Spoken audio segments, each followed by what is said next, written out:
I'm going to be explaining the cycle analysis and the imprint band. So this is the fourth part of the graph settings playlist. So we are almost near the end. Okay, starting up, we are going to go with the cycle analysis first. Then I'm going to be explaining the imprint bands. So the cycle analysis concept I've already explained in another video in the RCG YouTube channel, but still I'm going to give a short brief about it so that the concepts are going to be revised.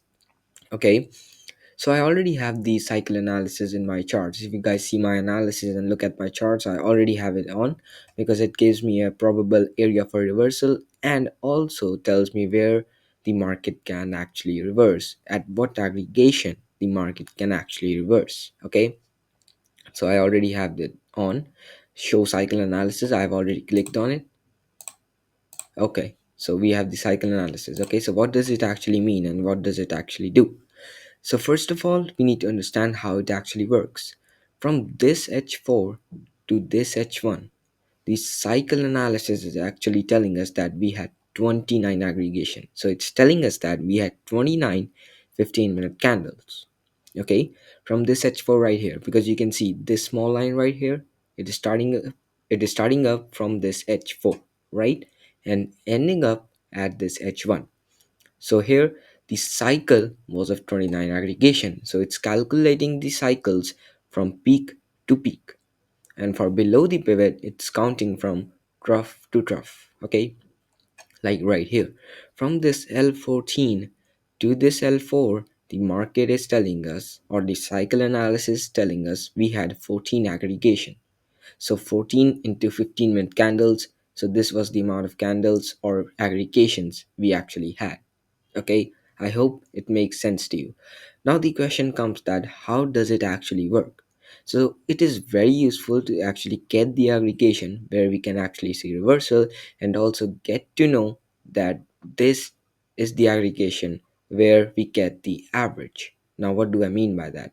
Here we see below the pivot, look at my cursor, it is at the average cycle 23. So it's telling us that when the trough to trough move is of 23 aggregation, we can expect a reversal, or you could say it is very similar to the 50% band we have in our chart.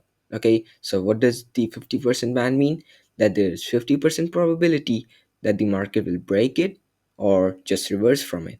Okay, that is all it means. And it can be very useful to look for repetitive patterns like right here below the pivot.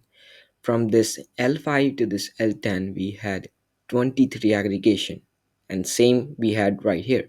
From this L3 to this L, sorry, I cannot see the L value, to this L7, we had 23 aggregation. So you can look for repetitive numbers where we had reversal. Okay, same can be done for above the pivot, like right here.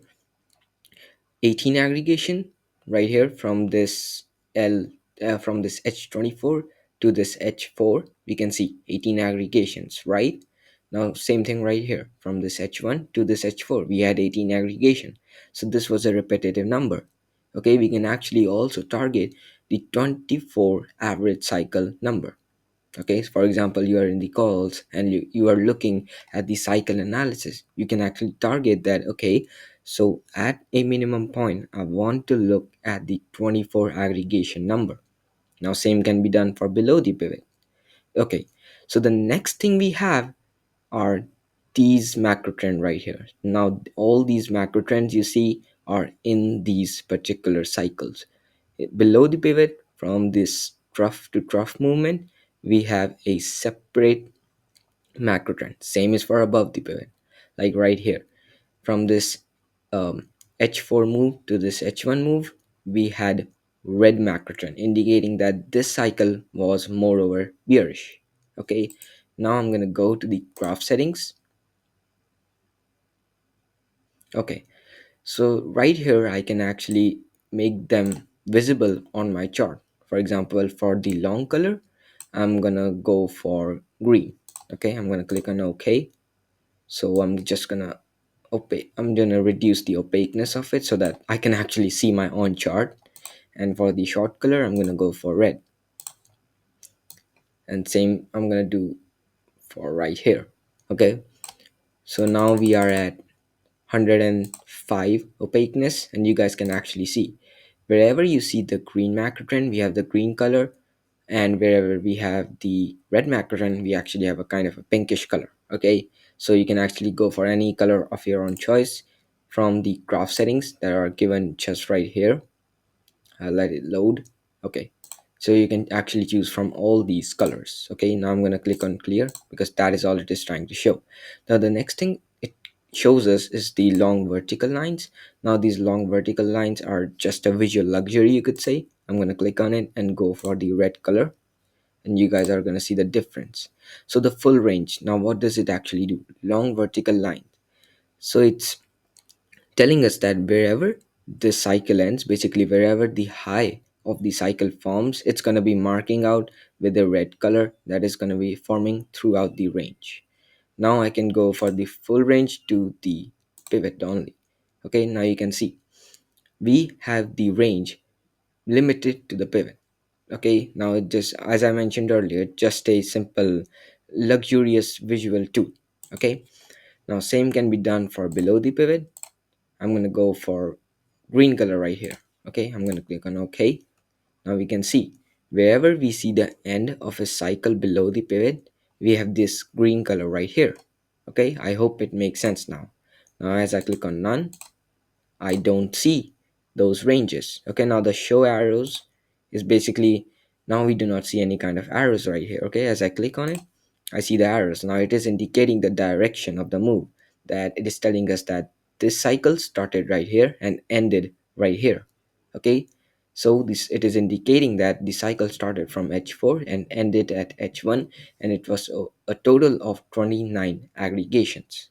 So this was all that we needed to know about the cycle analysis. Now, the next thing I'm going to be talking about is the imprint bands. Now, I hope so that you guys are already aware about the imprints. Now, the bands are actually just same words for these imprints. So below the pivot, all these imprints are going to be marked with red color, and above the pivot, all the imprints are going to be marked with green color. Where you see the green color being concentrated, it shows a form of a cluster, and same is for below the pivot. So as I click on hide when price moves beyond it, now we cannot see it because the price has already crossed all these imprints. So it's gonna hide those imprints. Okay, now I can actually just change the color. I'm gonna keep it to the original color because that makes sense, for above the pivot to green and below the pivot as red. Okay, so this was all that we needed to know about the imprint bands and the cycle analysis. Now there's just one thing left, that is the pivot graph settings. Now this is in the making, so the fifth part of the video is left. As Mr. Russell just completes the pivot graph settings, I'm going to make a video on it. So thank you so much for watching this video.